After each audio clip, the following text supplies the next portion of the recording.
Bryan Alvarez here on Wrestling Observer Live. We are here every day, Monday through Friday, noon Pacific, 3 Eastern, Sunday, 3 Pacific, 6 Eastern. Hello, everybody. Look at that sweet shirt. I'm celebrating WrestleMania weekend with a floral pattern because it is, in fact, WrestleMania weekend. And you know, I've given this speech many times. I ain't going down there and getting that building twice this weekend. Too much work, too much hassle. Not doing it. However, boy, have I gotten all sorts of reports from everything else going on down there in Houston. And I got FOMO big time. Holy smokes, I wish I was there. So I am telling you, hereby stating that next year I will go to WrestleMania weekend. But I'm not sure if I'm going to go to the actual WrestleMania. But man, there have been so many great matches and so much great craziness, matches you never expected to see, and there's more coming up tonight. This Ring of Honor, Supercard of Honor. There's going to be a lot of big surprises on the show. And pretty much as I expected, Ring of Honor, Tony Khan's Ring of Honor, is going to be utilizing a lot of people that aren't on TV right now for AEW. So it's actually, believe it or not, the return of Chavo. Remember when Chavo complained that he was released and nobody bothered to tell him? I can't remember what it was. And then turns out he was on a per-show deal and left. And then I guess, I don't know what he was mad about. But anyway, he's going to be working for Supercard of Honor tonight. He's cornering Bandito. And Tully Blanchard is going to be working the Supercard of Honor show. And presumably he's going to be managing a team. And there's a big surprise planned for the end of the show. So You know, a lot of people have been very, I don't know what the word is, down on the idea of Ring of Honor being operated as a separate promotion. And quite frankly, I mean, all evidence points to this being an upward battle. But, bro, it hasn't even happened yet. So I think we should give it some time. And if it's not working, we can talk about how it's not working. But there's a lot of stuff coming up tonight on the show. I think it's going to be fun. So we'll talk about that, Wrestlemania, NXT, everything else that's going on. Back in a moment, Observer Live.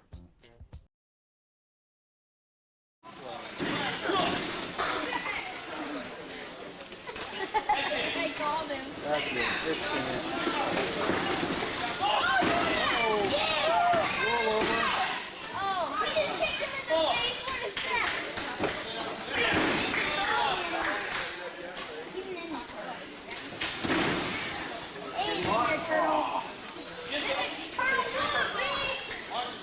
Leg drop. Sorry, but you don't have your shell yet. That's it. Pin him.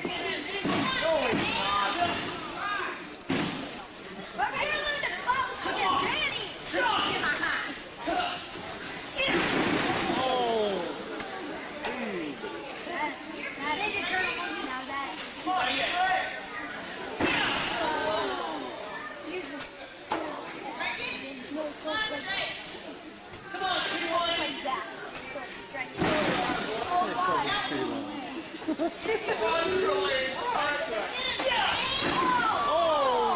Damn, you gotta stop landing on your head like that. Let's go, Treehouse. Show your next turtle. Turtle. It's broke for sure. It's It's almost. Figure four? A figure four? You can know the figure four?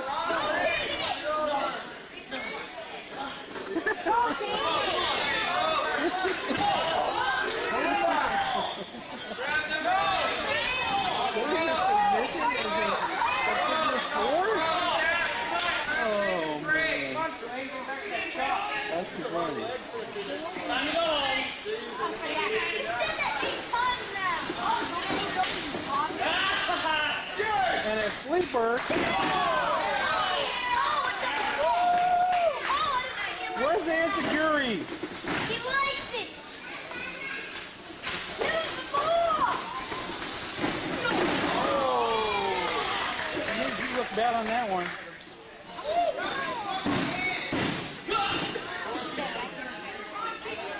Drop it back. Just on that. Oh, what an evil. Blame on the ref. Rick dances out of the hole. That's it. Super kick. Uh-oh.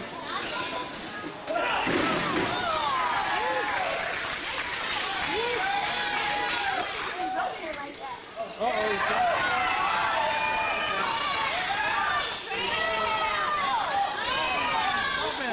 Oh, he gets crushed.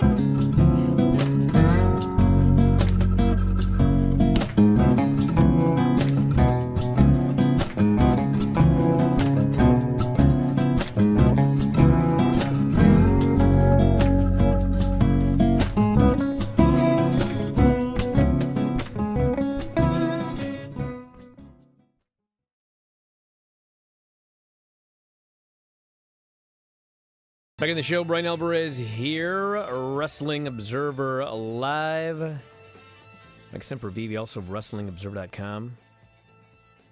And just as we started, I look over the chat and someone's talking about the old saying that the apron's the hardest part of the ring, which of course is what they say. But I was thinking about it, and actually the apron is not the hardest part of the ring. First off, the hardest part of the ring would be the ring post. That's a much harder part of the ring, A. Yeah, and number two, in terms of hardness, the apron is exactly as hard as the middle of the ring. The difference is the apron has less give. But I guess it's not as impressive to say that the apron is the part of the ring with the least amount of give. Why don't they just Which actually also isn't true, because that's also the post. Why don't they just say it's the most dangerous part of the ring? It's not. I mean- the post is. No, wait, hold on. Time out. Why don't they just say that, though? Because you don't see moves all the time getting used off the post, but you do see them getting done all the time off of the apron. And the chance that somebody slips and falls to the floor, the fact that, there's an edge to the apron that you don't have in the middle of the ring that somebody in theory could fall against, hit their face against, bust them wide open, you could make a case and call it like the most dangerous part of the ring, and it would make a lot more sense. But it would be a bad case, Mike, because the padded part of the ring actually goes down. So that edge that you're talking about, the edge is not exposed. Well, that's unless true, you're in but some Brian- really horrible ring. But how hold many on. people What know if you that? were standing on the post? What if you were standing on the post because you were going to do a dive from the post? Yes. And I split your legs and you crotch the top of that skinny ring post. Uh-huh. That's more dangerous than the apron. Well, it's more painful in a lot of ways. It sure is. It's Yeah, that's what I started the show with today, everybody. Yeah, what Ole Anderson here, just stop doing everything. Bill Watts, move the pads off of the floors again. Nobody do anything off the top rope or anything on the apron. Leave the wrestling inside the ring. That's what the Blackpool Combat Club would want. All right. Well, here's the news, everybody. I think there's some stuff happening this weekend. Ho ho ho! It's WrestleMania weekend, everybody. And here's what's going on. We got WrestleMania Night 1, Becky Bianca, Ray and Dominic versus Miz and Logan Paul, Drew versus Happy Corbin, Usos versus Shinsuke Nakamura and Rick Biggs, The New Day versus Sheamus and Ridge Holland, with Butch, Seth Rollins versus Cody Rhodes, Charlotte Flair. You sure? Charlotte Flair versus Ronda Rousey. And then, of course, for, keep in mind, everybody, yes, it's going to be Cody Rhodes, but you guys remember that WrestleMania where Randy Orton faced The Fiend? Yes. And, they did all of these angles and storylines with Randy Orton and The Fiend, and, Randy Orton, burned his house down or whatever. I can't remember who was his storyline because Randy Orton's burned down, 9 houses. But anyway, it was totally set up for The Fiend to beat Randy Orton at WrestleMania. And the day of the show comes, and, right before the show went off the air, Vince just decided, Randy's going over RKO. Even though they'd done an angle, a week earlier on TV, where Randy Orton hits him with an RKO, and The Fiend didn't sell it. So that was part of the build. Randy Orton hit the RKO, and The Fiend didn't sell it. So then they go to WrestleMania, he hits one RKO, and The Fiend's a dead body, and he pins him. So anyway. Bro, he got hit in the face with a fireball and was healed 2 weeks later, okay? I mean... Well, the point is it's stupid to no-sell it on Monday, and then it's a finishing move on Saturday or whatever. Look, the whole thing, everything they did with that was stupid. But one thing that has not been stupid, although maybe it has been stupid, but I found it to be entertaining, has been Seth Rollins going through different pictures on his Twitter over who the opponent may be, right down to Marco Stunt being one of those people. Well, Marco Stunt is, he's out, so... He's got some time on his hands. You could see him flossing after Seth comes out. So anyway, can you imagine? What's going to happen is Vince has been building up this Mania card, building up this Mania card, building up this Mania card. He's got this tunnel vision, and so Saturday is going to come. And he's going to sit up. And he's going to go. Wait a second. April, end of this month is WrestleMania Backlash. Mm-hmm. We got to save something for that show. And he'll go down the card and change 9 finishes, and nothing will make any sense. But we'll have lineups for the next show. Anyway, night 1, Charlotte and Ronda, and then night 2, Zelina and Carmella versus Sasha and Naomi versus Rhea and Liv versus Natty and Shayna, Johnny Knoxville, Sami Zayn, Pat McAfee, Austin Theory, RK Bro versus the Street Profits, and Montez Ford, or Angelo and Montez, and the Alpha Academy. Then we got Edge versus AJ, Lashley versus Omos. Maybe Lashley can be managed by Wale. And then we got Brock Lesnar versus Roman Reigns to unify the titles. In the morning, which I'm told is actually 10 a.m. Pacific. That's going to make a difference to me. We got Toxic Attraction versus Raquel and Dakota for the women's titles on the pre-show. Carmelo versus Santos versus Solo Sikoa, Grayson Waller, Cameron Grimes, multi-person ladder match for the North American title. Tommaso Ciampa, Tony D'Angelo, in Tommaso Ciampa's last match. We got Mandy Rose, Cora Jade, Io Shirai, and Kaylee Ray for the women's title. Imperium versus the Creeds and MSK for the tag titles. L.A. Knight versus Gunter. And Dolph Ziggler will be facing Braun Breaker. And don't forget, tonight we have got the Ring of Honor Supercard of Honor show. Promoted, booked by Tony Khan. Jonathan Gresham versus Bandito with Chavo Jr. That is going to be a winner-takes-all champion versus champion unification match. The man who never lost a title due to COVID versus the current champion. We've got the Briscoes versus FTR for the tag titles. Swerve Strickland versus Alex Zane. Jay Lethal versus Lee Moriarty. Josh Woods versus Wheeler Yuta for the Pure title. Mercedes Martinez and Willow Nightingale for the interim women's title. Ninja Mac and Tully Blanchard's, whoever it's going to be, it's a mystery opponent for Ninja Mac. Tully's going to manage this person. And Rhett Titus versus Minoru Suzuki for the television title. So, yeah, a lot of these champions are happy because before Tony bought it, like pretty much all of these titles were just going to be discontinued. They weren't going to be used anymore. But now Tony has taken over, so like Rhett's got his belt back and Josh Woods is a champion again. So I'm sure they're very happy about all that. So there you go. We'll see if they are after tonight. Wheeler Yuta, is he still the IWTV champion? I could see him defeating Josh Woods, taking that Pure title. That would be Bryan Danielson now.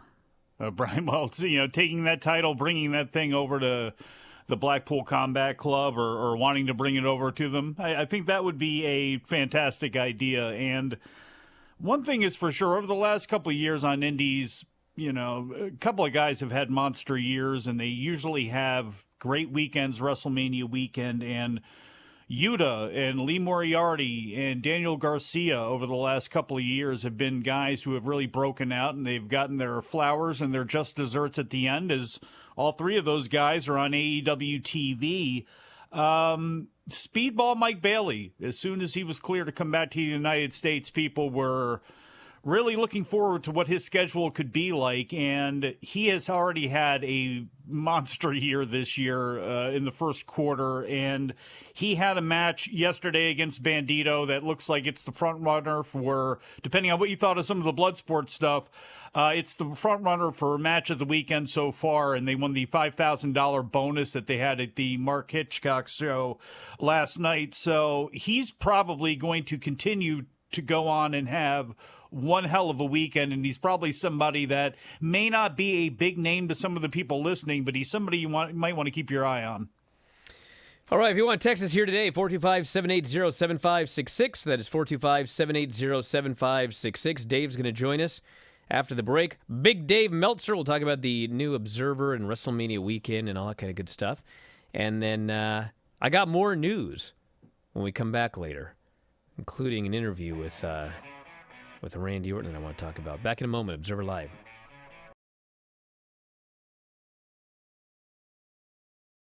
No flying tonight. Except for this one. Let's go, buddy.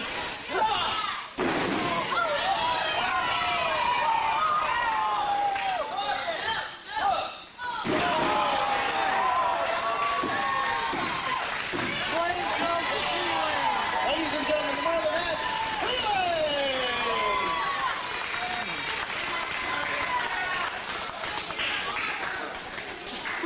what a jobber. What a jobber.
Back in the show, Bryan Alvarez here, Wrestling Observer Live.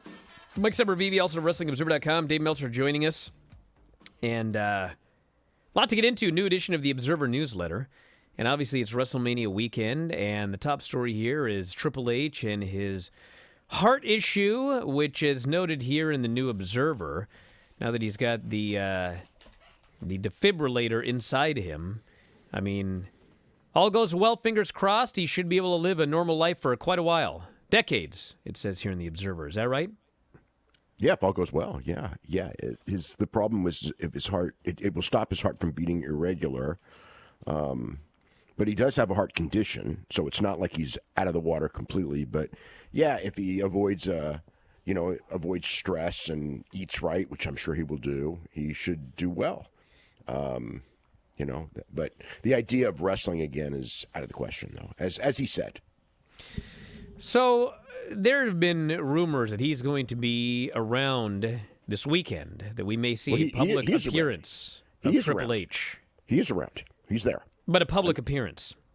I wouldn't be surprised. I wouldn't be surprised to see him show up at be introduced at Mania. He was running he was one of the people running the tryouts this week, that were going on, and so he's around. Yeah, he was. A lot of the talent saw him for the first time yesterday. So yeah, he's around. So is he? I know they've used the term "he's back." Obviously, he's not going to be wrestling, but I would think that even the former Triple H schedule is not a schedule that would behoove, his health.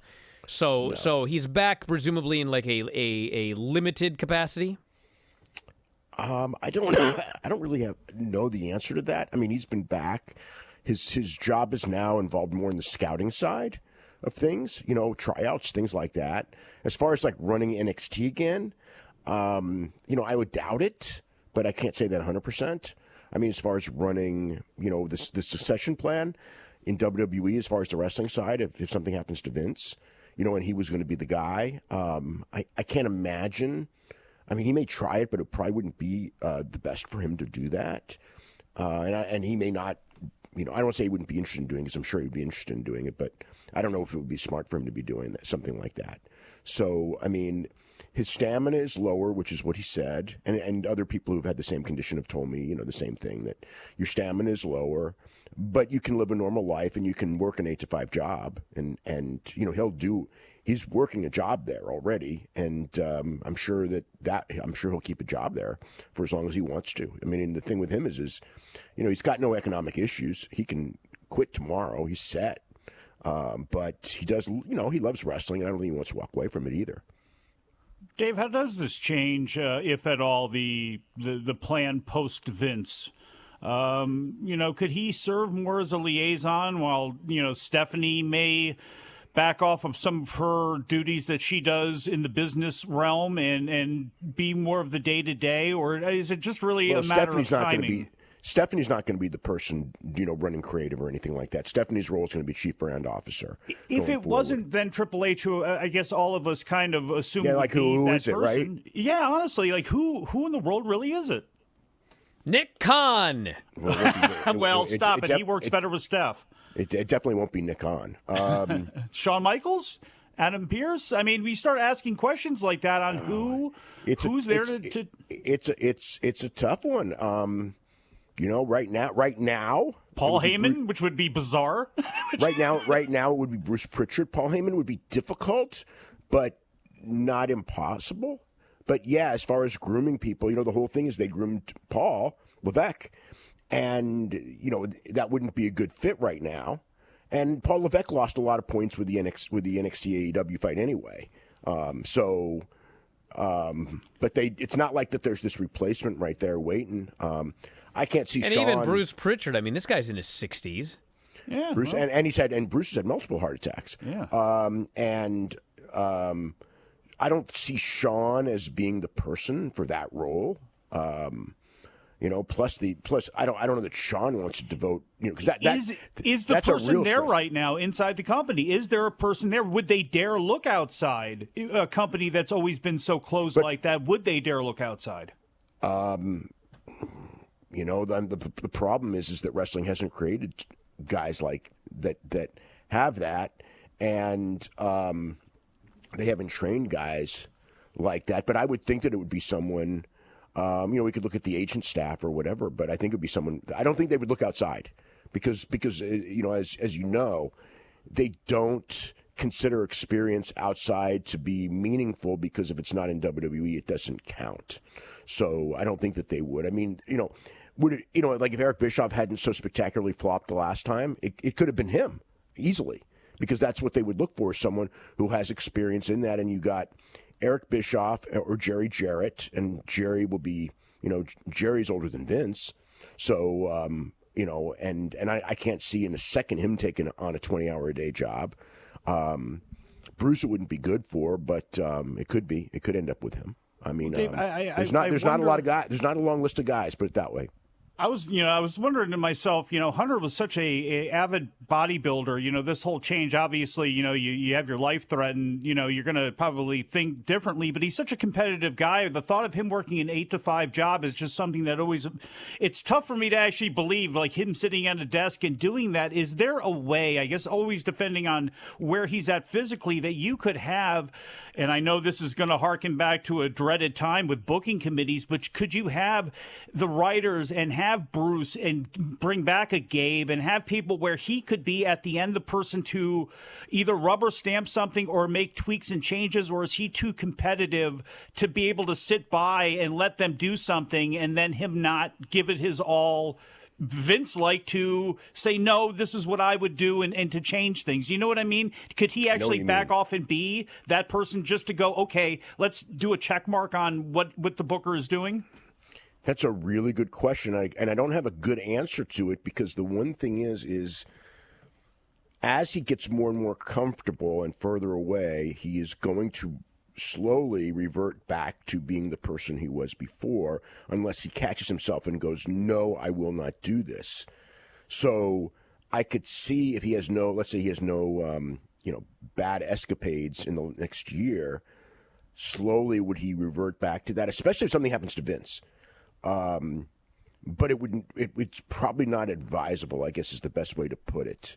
But it depends on, a couple of things. Number one, I think the ages of his kids, like if it's in 10 years, it's a lot different than if it was now. And I think, the other thing is what his outlook on life itself is. As you get older, you get very, very different outlooks on life. And some people, as they get older, the wrestling becomes less important, even for the ones who are immersed in it. I mean, I know people who were immersed in wrestling, and now when they're, in their 60s, put it this way, they don't even care about it. So, in 10 years, will he be that person, or does wrestling completely define him as a person? And if it does, which is like say a Ric Flair, which is a bad example, but a good example in what I'm saying, in the sense that there's no other way, and he's going to want to keep doing it no matter what, even at the expense of risking his health. And I know he's a smart guy. I know that personally. He's a smart guy. But where his mind will be and body will be in 10 years, we don't have those answers. Anything new with the Wrestlemania coming up tomorrow? I mean, nothing really. I mean, it's here, and I'm really intrigued on how they're gonna. You know what I'm intrigued by this year more than almost any other year is news outlets afterwards, like acting like that there's 180,000 people at the two shows. You know what I mean? Because it's like I presume that they're going to exaggerate the number the most in history, and it will be an obvious exaggeration. But I think that I've already seen people talking about 100,000 people at both nights, and it's just like, dude, they're barely at half that sold right now. You're telling me that they're below 55,000 sold? They are below 55,000 sold. They probably were. They will probably end up a little bit above that, but that's going to be where they're going to end up. Yeah. You know what? This for them, this though is going to end up trying to come across in the mainstream. This is probably going to be their most successful WrestleMania of all time because of all of these celebrities and the way that they are going to pitch this. All of us wrestling fans are looking at this, going, "This is the worst built WrestleMania of all time." Oh, I don't think that. I think that they've done a great job with. Yeah, I don't think Lesnar it's a horribly built WrestleMania. No, I think it's been one of the softest. I mean, for sure. I think it's been one of the more lackluster, even though we've had some really cool things. I mean, well, I think it's been strong. I actually think it's been stronger than the last couple of years. Certainly the last 2 or 3. I think the last 2 or 3 weren't good at all. Didn't have good builds at all. Going back 6, 7 years, yeah, there've been stronger ones then. But I mean, this is one of the strongest built main events they've had. But as far as the rest of the show, it feels. Yeah, I don't. It's made for the mainstream. It's made for Sports Center. That's what it feels like. Well, that's Nick Khan. That's what their business is now. Their business is made for the aura of WWE and selling that to people, just like the frickin' Peacock deal. It's not about what numbers you're doing. It's about the idea of you have WWE and we're a major brand like NASCAR, and we can make deals. And that's what WWE is about, is keeping that name in the forefront. And in that sense, they're going to get a lot of publicity coming out of this, and some of it's the celebrities. But, yeah, I mean, that's what they're there for. So I think last year, or when did they do an extra 20,000 above the actual number? They did 21,000 above the actual number in the last time they were in Dallas. And Okay. I presume that this year they will exaggerate that number far more than 20. Well, when you have one night, you exaggerate 20. So you don't add the 2 nights together and add 20. You add 20 the first night and 20 the second night, so you're going to add 40. They're going to say that there's 160,000 people both nights. That's what they're going to say. It'll be interesting, yeah. How about that? Well, Dave, I want to thank you so much for doing the show here today. The new Observer's out, everybody. You can grab it at WrestlingObserver.com. Your subscription gets you not only the weekly Observer, but our whole Observer archive. And, of course, the paper copies, P.O. Box 1228, Campbell, California, 95009. Back in a moment with more Observer Live.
Back at the show, Bryan Alvarez here, Wrestling Observer Live. Mike Sempervive, also of WrestlingObserver.com. What's up, Mike? What? Well, should I read these exact attendance numbers here? Because now you can no longer even play the semantic game. Oh, yeah? Why's that?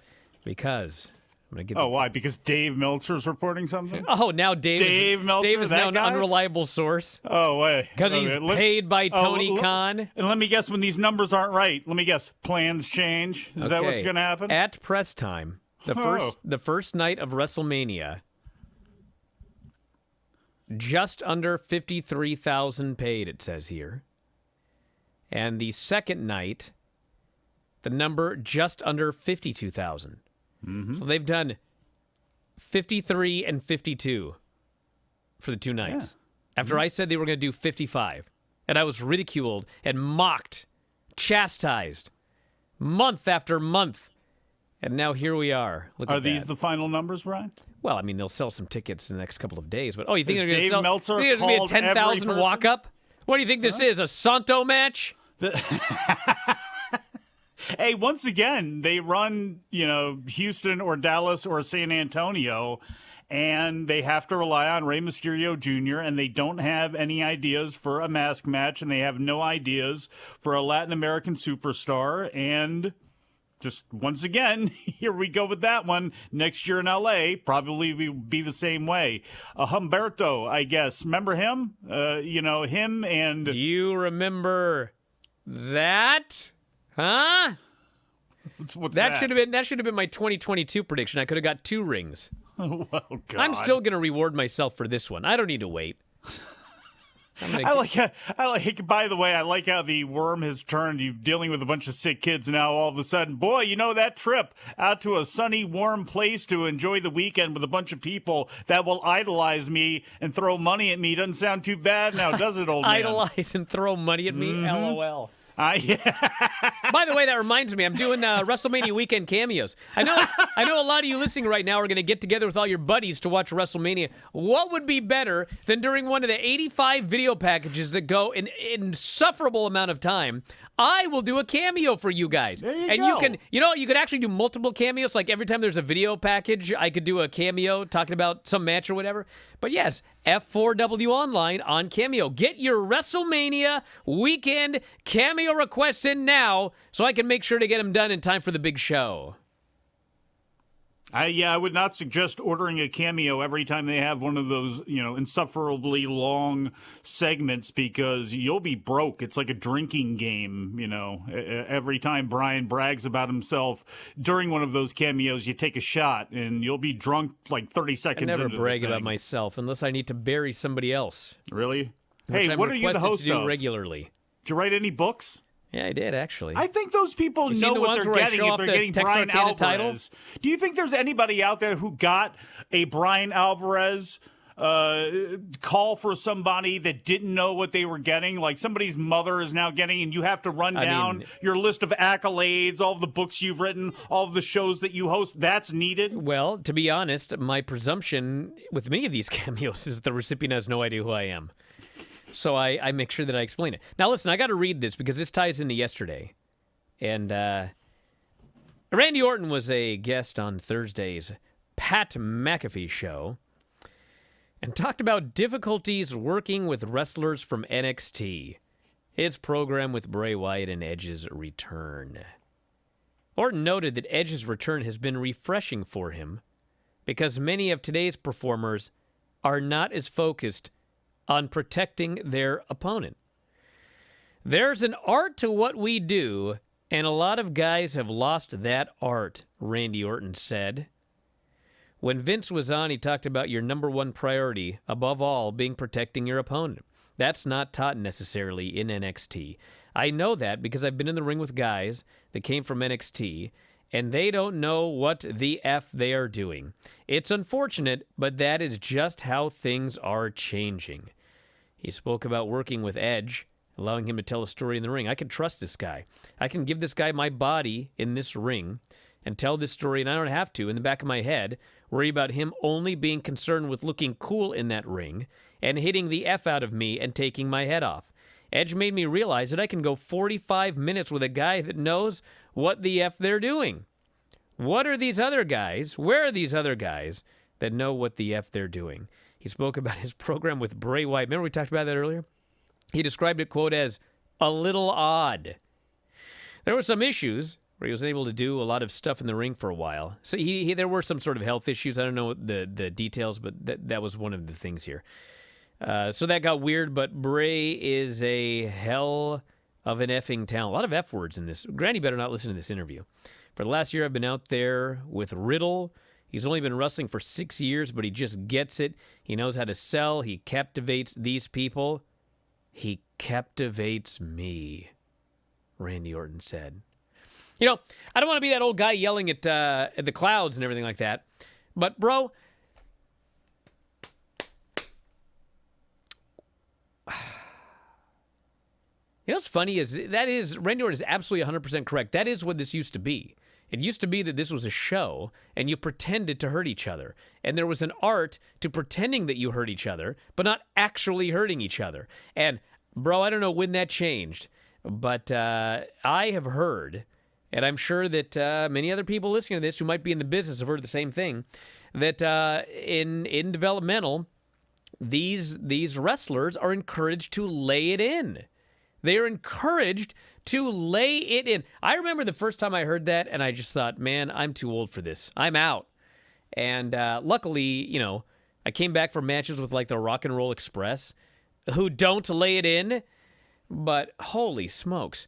Even, you know who actually was light as a feather? Hate to kill his gimmick. Nick Gage. Bro, that guy was awesome. And obviously the Rock and Roll Express were awesome. And you know, luckily Marco was small. Can't hit me that hard. But the point of this is, that's what this used to be about. It was an art to pretend that you were hurting the other guy, but actually you didn't hurt the other guy. How many times do you think you hear that phrase from WWE guys today? Oh, so-and-so is a night off. Probably most of them don't even know what that phrase is, a night off. It used to be you would work all the time, and certain guys were a night off. They never touched you. You never knew they were there. You guys worked together. Why do you think it's called working? Because you're in there hammering stuff, hammering nails? No, you were working together. That was the point. You didn't touch each other on a lockup. You didn't touch each other on a headlock. I know back in the old days they grinded the ears like that so you'd have cauliflower ears, but that was because they wanted to convince you that it was real. When you actually worked, you didn't touch the guy. So anyway, I feel for poor Randy Orton because he's in there. He's out there and he's a great worker, and he would just love to do it the old way. You can't do it the old way anymore. Now you got to do it the new way. And that sucks for a guy that liked it the old way. Whatever. And I don't want anyone to tell me that, oh, it looks better when you lay it in. It looks better when you lay it in if the guys suck. If they suck and they don't lay it in and it looks horrible, so they have to lay it in to make it look good, that's because they suck. If they're good, they don't have to lay it in and it looks good. It should be like a badge of honor to be light. That's why they had the light handshake. Remember when Kevin Nash was like, no more light handshakes. We shake hands like a man. Remember that? Well, there was a reason that you did the light handshake. That was part of the badge of honor. You were light workers. Then all of a sudden it's, let's grab this hand as hard as we can. I remember I'd work with Buddy. We'd do tag matches. Bro, never tag him too hard. He'd just leave. He would jump off the apron and leave if you just tagged him too hard. Because even the tag is supposed to be a work. Whatever. Who cares? I'm out. I'm not kidding. That's great. No, I've told this story a million times. I've told this story a million times. I used to have long hair, so we'd do the spot where like he'd pull me down by the hair. Mm-hmm. This brother wouldn't even touch your hair. He'd make a fist, and he'd put his hand on the back of your head, pretending he was pulling your hair, but he wasn't actually even touching your hair. And he'd put his hand there, and you'd bump. And everyone would go, oh, what a horrible man. He pulled the hair. He never even touched my hair. Oh, it's like going. That was the way it used to be done. Going in the turnbuckle. Why does somebody have to grab the back of your head by your scalp and bang your head into the turnbuckle? It's supposed to just put your hand there. And No, I don't owe Starlight Kid an apology. That's the exact opposite of what I've been talking about. What are you talking about? You think some of these kids on the come up, though, get so many mixed messages from so many people because there's so many people just talking. And think about it, Brian. You came up in the old school, but the thing is, you're old school. There's old school guys who were there teaching you who are old and crusty, who are bitching about you and your generation and all that stuff. Nobody ever complained about me. Oh, well, there's other Find people one in other person, places. aside from Matt Farmer and one senton. One time. I don't look. We may be having two different conversations here, but I think that there may also be a lot of people who get mixed messages because kids, they're coming up to PU $$Y. You know what I mean? And you get people, they got to lay it in. You need to learn and pay their dues. You need to do this. You need to do that. Then you get other people screaming at them, and it's like, you know, a lot of it is probably where you come up, the area you come up, the first couple of training schools you go to, you know, and how people do things. Some people get Hindu squatted to death. They look back and go, what the hell? I didn't need that. And then other people go, no, I absolutely needed that. Every kid needs to go through that, and every kid needs to get stretched and all this other stuff. It's like a lot of people just get a lot of mixed messages, and then they just talk. This guy goes, Dynamite Kid used to lay it in. Yeah, people hated him. Yeah, it's fun when you watch him on a videotape, but when you were in the ring with him, it wasn't fun. That's Mick Foley's front teeth. Holy smokes. I remember I went up to train with Lance before I had a match with, this was a long, long time ago. This was probably a decade ago. And we got in his ring and everything like that. And I did the arm drag, and then I put him in the arm bar on the mat. And there's an actual arm bar on the mat where you, like, hyperextend the guy's arm that way. And I put him in this thing, and I didn't touch him, okay? But he still yelled at me. He goes, don't do it the shoot way. And he showed me the worked way. And his point was, yeah, you didn't put it on tight, but if something went wrong, you'd hurt my arm. If you do the fake, if you do the real version, even if you're light. So he showed me the fake version, where even if you mess it up, you can't hurt his arm. I was like, wow. My mind was blown on that one. And as you know, it takes a lot for my mind to be blown. How many times did Rip Rogers blow your mind? He just swore a lot. Hey, you had a Pat McAfee on display there. Who do you think's going to win that? What, Pat McAfee and Austin Theory? Yeah, I would think it would be Austin Theory with Vince making an appearance, but you never know in this company. I don't know. I mean, I would presume. Listen, let me tell you one thing that's abundantly clear, okay? Whether you all see it or not, and I would bet most of you don't, Vince sees this guy as like a John Cena, this Austin Theory. And there's a reason he's grooming him, and he's always there in his segments, and like that's what he sees in this guy. And so, you know, maybe he wants to teach this guy that you also have to be able to lose. So, you know, Pat McAfee will get the win, and it's WrestleMania, make people happy or whatever. But I would presume Austin Theory is winning. Think Alpha Academy wins, you stick Gable Stevenson with him, and on Monday night you have Reddy, Willing, and Gable, and then they can argue over who's Gable and who's Reddy and Willing. Back in a moment, Observer Live.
Here, Wrestling Observer Live. Mike Sempervive, also of WrestlingObserver.com. So here's a plan for the weekend.